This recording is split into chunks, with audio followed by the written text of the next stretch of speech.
Salut à tous et à toutes, c'est Comics Force. Aujourd'hui, on se retrouve pour la vidéo bilan lecture du mois de juin, comme promis.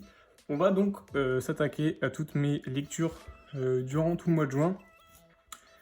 Et il y en a eu pas mal, il y en aura sûrement moins dans les prochains mois. Mais bon, voilà, là, c'était forcément post-confinement, même durant le confinement, donc j'en ai profité. Donc, on va commencer avec cette collection Marvel, les grandes batailles, excusez-moi. J'avais pas le titre, donc c'est la collection Panini et Carrefour, donc une collection pour 3 euros que j'ai aimé. Donc à l'intérieur, il n'y aura pas de spoil dans cette vidéo, je préfère prévenir. Dans ce récit, donc dans cette collection, on a voilà, donc là une préface avec la présentation des personnages, une introduction en sommaire, voilà. Et donc dans ces récits, on a 3 récits dans celui-là par exemple. Donc j'ai parlé un par un, je vais pas parler de la collection au complet. Donc Avengers vs Ultron, moi ça m'a intéressé parce que je voulais en connaître plus sur Ultron. Parce que moi je connaissais que le Ultron du MCU. Et je savais que c'était pas le même que dans les comics. Et donc là, on voit comment, on sait comment a été créé Ultron. On a beaucoup de récits. Dans tous les récits, on a toujours une liaison entre Ultron et Vision. Voilà, moi j'ai vraiment aimé. Donc dedans, on a zoom sur la Vision. On a vu dans le sommaire. Donc zoom sur la Vision, trahison. Et même si l'enfer nous barre la route. Donc c'est 3 bons récits. Le troisième est dans un univers parallèle. Donc c'est un récit beaucoup plus récent. Il me semble que c'est 2015 si je dis pas de conneries. Celui-là, je l'ai un peu moins aimé parce qu'il est plus. Enfin, je l'ai aimé, mais il est plus porté sur Fatalis que sur Ultron en fait. Ultron, on le voit vraiment 10 minutes. Donc je vois pas. Enfin, voilà, on lit et 2 minutes après, il est plus Ultron. Enfin, c'est pas le dernier récit, pas du tout sur Ultron. Mais sur les 2 premiers qui sont en style old school, un style qui moi me dérange pas. Ouais, j'ai aimé, franchement, j'ai aimé. Ça permet d'en découvrir plus. Donc ça, je vous le recommande. C'est un bon récit. On a 2 bons récits dedans. Un autre bon récit qui est pour moi rien à faire dans ce comics. Ils auraient dû le mettre sur un comics Avengers ou versus Fantastic Four. Enfin, versus Doctor Doom. Mais pas dans ce Avengers versus Ultron parce que Ultron on le voit pas. Donc ça, j'ai pas trop compris ce choix-là. Il y a d'autres choix que je vous expliquerai que j'ai pas compris. Mais voilà. Ensuite, on passe au Gardien de la Galaxie versus Thanos, qui n'est pas non plus Gardien de la Galaxie versus Thanos. Ça, j'ai pas tant compris que ça. Dans le premier, c'est surtout Avengers versus Thanos, même si c'est vrai qu'on a un petit côté Gardien de la Galaxie. Et c'est un premier récit que j'ai adoré. Alors, je sais pas pourquoi, je ne connaissais pas ces équipes. Voilà, cette équipe-là qui est les Zodiacs. Excusez-moi, je crois que j'ai pas très bien regardé. Voilà, donc l'équipe qui est les Zodiacs, je la connaissais pas du tout. Et franchement, bah, gros coup de cœur. Ils sont pas très forts, on est d'accord sur ça. Enfin, si vous avez lu, vous allez comprendre. Ils sont pas si forts que ça, même pas forts en soi. Mais le délire de chaque signe des Zodiac est une entité avec une puissance physique. Oh voilà, regardez-moi ça. Une puissance physique particulière. Moi j'ai adoré ce concept.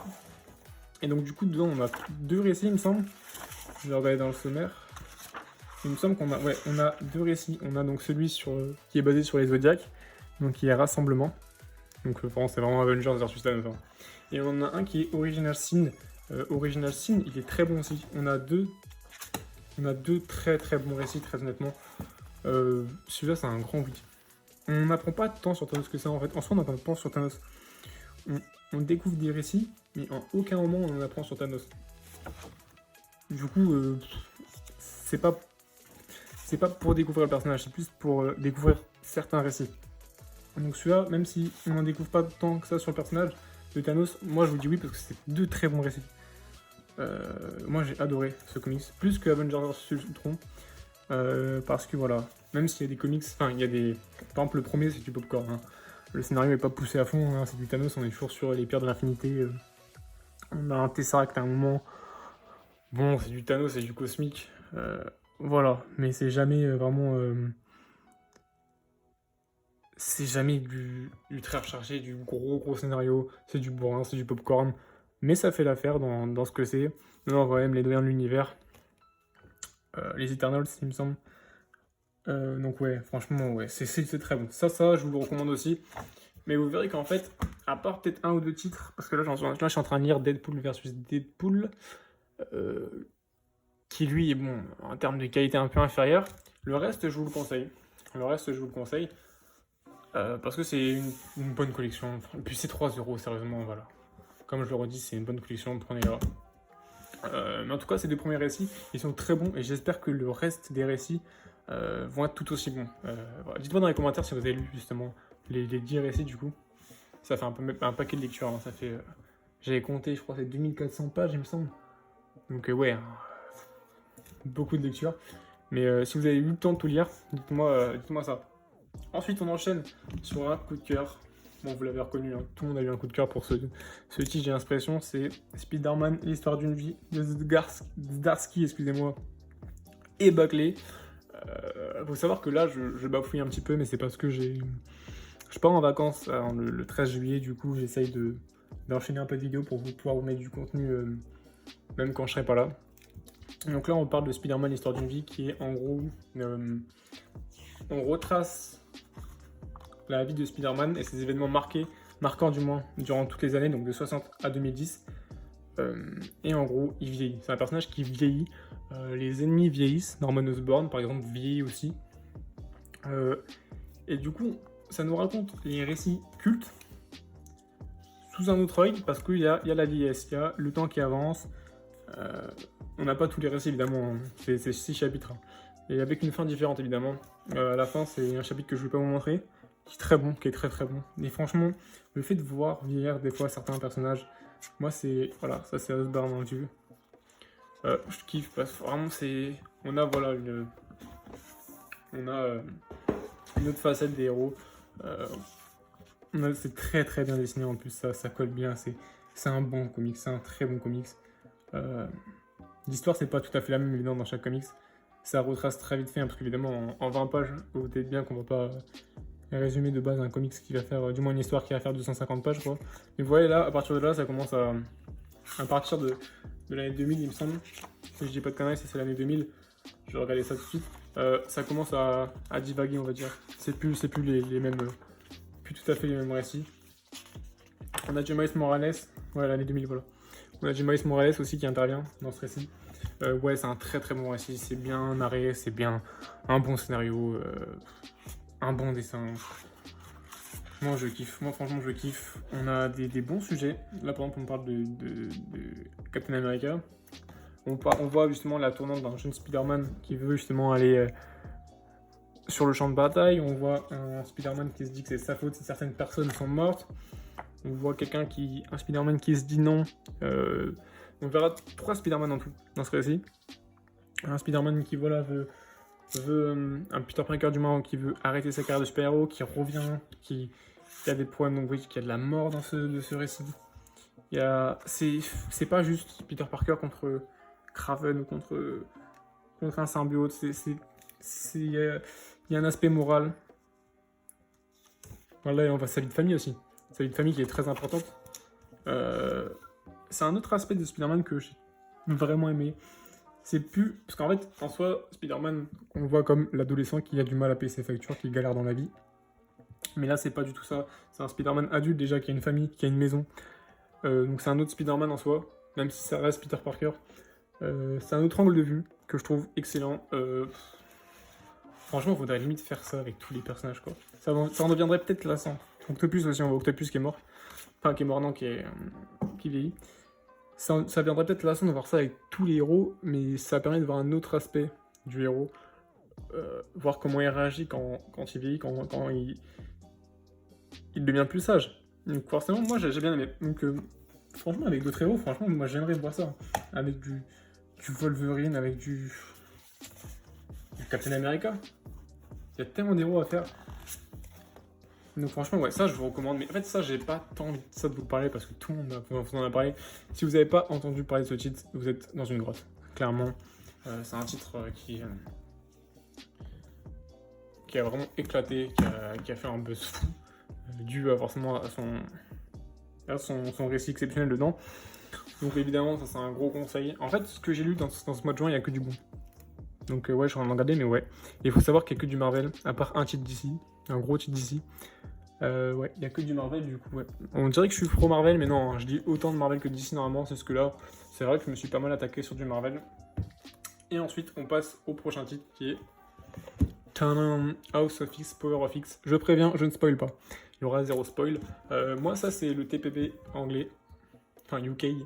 Donc là, il y a les 6 titres de House of X et Power of X. Je l'ai lu en mai, en fait, en soi. Ouais, mais je crois que j'ai fini le 1 ou 2 juin, du coup, je me suis dit, vas-y. Il faut en parler, parce que moi, j'ai trouvé ça exceptionnel. Donc, ouais, c'est en VO, évidemment. C'est un point de départ, un nouveau point de départ à X-Men.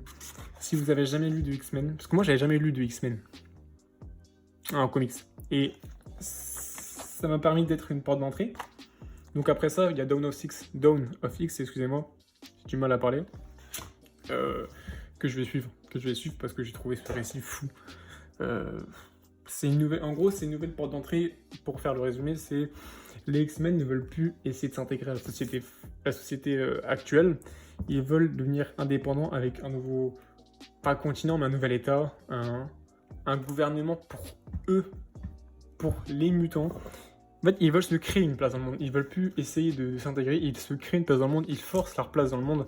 Il y a un aspect politique, il y a un aspect sociétal que je trouve fou, avec un personnage très important qui est Moira. Et là, c'est fou. Donc c'est Jonathan Hickman au scénario, et on a Lara De Silva qui sont au dessin sur House of X et Power of X, du coup. Mais ouais, c'est fou parce que c'est une porte d'entrée, c'est du renouveau chez X-Men. Ça fait longtemps que X-Men, il y a des continuités, des jeunes X-Men avec des vieux X-Men, et on n'a pas le temps de comprendre, on comprend pas. Et là, bah voilà, là on remet tout à plat, on dit ok, bon, on enlève tout ce qui a été fait parce qu'il y a eu pas mal de merde. On recrée un nouvel univers X-Men, on crée un bon univers X-Men, et là, à partir de maintenant, on repart. Donc si vous avez jamais lu X-Men, lisez ça déjà. Même si vous avez déjà lu X-Men, lisez, parce que c'est incroyable. C'est un des meilleurs récits que j'ai vu, enfin que j'ai lu même, dans mes jeunes lectures de comics. Parce que je suis pas un vieux lecteur comics, évidemment. Mais ouais, je trouve ça fou, Avec vraiment des citations marquantes. Il y a beaucoup de phrases marquantes dans ce comics, j'ai remarqué. On a pas mal d'annexes, même pendant les chapitres, on a des annexes qui expliquent mieux ce qui se passe, les endroits, les continuités. C'est franchement fou, je le recommande à 3000%. Allez-y, franchement, allez-y, c'est bien dessiné, c'est bien écrit. Pour moi, je pense que ça va être l'événement comics. C'est pas un event. Il y a rarement de gros events, ou de gros...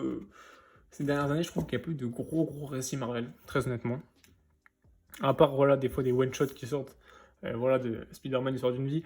Mais il n'y a pas eu de gros... de gros récits qui va marquer toute une continuité Marvel. Et celui-là, c'en est une. Et bah, je disais parce que vous allez rentrer dans une nouvelle continuité grâce à ça, une continuité de X-Men. Et bah, vous allez aimer parce que c'est incroyable, c'est très bien écrit, c'est très bien dessiné. Donc voilà, House of X, Power of X, lisez ça. C'est disponible en kiosque à 8,90 chez Panini Comics, et c'est beaucoup trop cher. Mais bon, si vous ne savez pas lire la VO, vous n'avez pas les qualités requises, du moins pour lire de l'anglais, ce qui est tout à fait normal, enfin, ce qui arrive pour beaucoup de gens, et bah lisez justement en VF, même si c'est trop cher, bah, voilà, ça vaut quand même son prix, vous ne serez pas déçus. Et pour le dernier titre, Justice League, l'intégrale. Donc ça c'est New 52, c'est l'intégrale numéro 1 que j'ai lu. J'ai direct acheté le 2 après ça, faut savoir. Donc ça c'est du Urban Comics, qui sont pour moi les meilleurs éditeurs en France. On a un pavé de 550 pages je crois, pour 28 €. Et c'est pour ça que moi là je lis pas de Rebirth, très honnêtement, comme j'ai dit dans ma vidéo achat comics. Parce que j'attends qu'il y ait des intégrales qui sortent comme ça, pour tout me faire d'un coup, vraiment, parce que niveau qualité-prix c'est rentable, et moi je suis pas pressé de voir les derniers sites qui sortent de chez Urban Comics. Même chez Panini en soi, je suis pas quelqu'un qui suit la continuité, je suis quelqu'un qui veut du bon. Et bah là j'ai eu du bon. Donc là c'est aussi une nouvelle porte d'entrée de la Justice League, de chez Urban Comics, enfin j'ai DC Comics. Donc c'est une nouvelle porte d'entrée de chez du coup pour la Justice League, où justement chaque membre ne se connaît pas. Donc c'est l'événement New 52 en fait, c'est t'as eu donc avant New 52 t'as eu un avant, ensuite il me semble que t'as eu Flashpoint. Ouais, c'est Flashpoint, hein. Et du coup après on a eu ça qui est justement un reboot complet de l'univers DC Comics. Et c'est bien dessiné, donc c'est du Jim Lee par contre au dessin. Par contre, moi, il faut que je parle de Jim Lee et Ivan Reis. Jim Lee, franchement, je trouve ça tellement propre au dessin. Ivan Reis aussi, c'est dessiné, c'est incroyable. Les dessins sont incroyables. Il y a des planches Chaque planche, c'est une claque limite. Je trouve ça incroyable. Et au scénario, c'est pour moi le meilleur scénariste, Geoff Jones. Geoff Jones. Pourquoi? Parce que pour moi, tout ce qu'il fait, c'est propre, c'est fluide, c'est bien écrit, c'est bien, c'est propre. Moi, j'ai adoré Geoff Jones, son écriture. Et je pense justement me prendre ceux les intégrales de Green Lantern, excusez-moi. Parce que c'est lui aussi qui a renouvelé l'univers Green Lantern. Et je vais me prendre ça parce que c'est incroyable en fait. Regardez-moi ça. Ça, c'est Jim Lee, il me semble. Peut-être Ivan Reis. Non, Jim Lee, il me semble. Mais ouais, il y a du très très bon. Et en gros, dedans, on a un épisode qui nous raconte du coup comment déjà ils se rencontrent. Parce que c'est nouveau, ils se connaissent plus. Enfin, ils se connaissent pas pour le coup. Du coup, leur rencontre, comment ça se passe, la création de la Justice League. Et ensuite, on a un événement qui est donc l'Atlantide, donc le royaume de. Même s'il n'est plus roi en soi, mais l'ancien royaume d'Arthur Curry, donc Aquaman, et de son frère du coup, enfin, surtout son frère qui est à la tête du royaume, qui vient pour envahir les États-Unis pour leur montrer que voilà, il y a des problèmes entre ces deux États. Et voilà, donc ils se rebellent contre les États-Unis pour de bonnes causes en soi, car il y a vraiment je sais pas comment on appelle ça, des hommes poissons, enfin, des membres de l'Atlantide qui se font tuer. Et du coup, ils pensent forcément que c'est les humains. Et du coup, ils s'attaquent du coup aux États-Unis. Et du coup, on a voilà, une guerre Justice League contre l'Atlantide et contre un Arthur Curry qui est au milieu, qui sait pas où se situer, qui se dit voilà, je sais pas dans quel camp qui faire, qui tuer, qui a tort, qui a raison, pourquoi ils nous attaquent, parce qu'ils comprennent pas. C'est pas tout à fait les humains qui attaquent, qui tuent justement les Atlantes. Et là, on a aussi un récit, du coup, juste avant celui de l'Atlantide, contre les Justice League, de ce personnage-là. Donc, j'ai complètement oublié le nom, qui est très intéressant. Dr. White, non. Ouais, j'ai complètement oublié le nom de ce personnage-là. Mais qui est assez intéressant. En fait, tous les ennemis, c'est pas des ennemis qui veulent juste tuer pour tuer. C'est des ennemis qui ont un background, qui ont une bonne histoire. Et que moi, je trouve ça fou. On a aussi le colonel Trevor, qui est un personnage assez important. Ouais, franchement, j'ai bien aimé, c'est bien écrit. Franchement, lisez. Lisez, je pense que vous avez déjà lu, parce que moi, je suis en retard. Hein. Moi, je suis à la ramasse sur DC Comics. Mais voilà, ça m'a fait aimer ce comics-là. Et comme vous l'avez vu dans l'achat comics de juin, et forcément, j'ai acheté le numéro 2. Et je vais m'acheter le numéro 3 pour juillet, il me semble. Enfin, je pense, parce que voilà, c'est incroyable. Enfin bon, voilà pour tous ces comics, pour toutes ces lectures comics du mois de juin, 2020. J'espère que ça vous aura plu. Donc ça, c'est vraiment une vidéo. Dites-moi si vous aimez ces vidéos-là. C'est des vidéos où alors juste on parle de nos lectures. J'aimerais bien que vous échangez dans les commentaires sur ces lectures, si vous avez bien aimé ces lectures-là, si vous avez lu, ce que vous en pensez justement, parce qu'on n'a pas tous le même avis sur les lectures. À part mon avis pour ce titre-là où je vois personne qui n'a pas aimé. Donc dites-moi ça. C'est une vidéo que j'essaierai de faire tous les mois, comme j'ai dit dans l'achat comics. Donc ces deux formats, j'essaierai de les faire tous les mois pour voir mon évolution en termes de lecture, de connaissances comics, de lecture et d'achat comics évidemment. Mon avis, ce que j'en ai pensé, parce que c'est toujours intéressant de confronter des avis, je pense, dans les comics, dans les lectures, dans ce qu'on en pense, justement. En tout cas, voilà. En tout cas, si vous avez aimé cette vidéo, n'hésitez pas à lâcher un like, de commenter vos avis sur mes lectures comics, ce que vous en pensez, de partager et surtout de vous abonner pour me soutenir. En attendant la prochaine vidéo, n'hésitez pas à lire des comics. Salut à tous!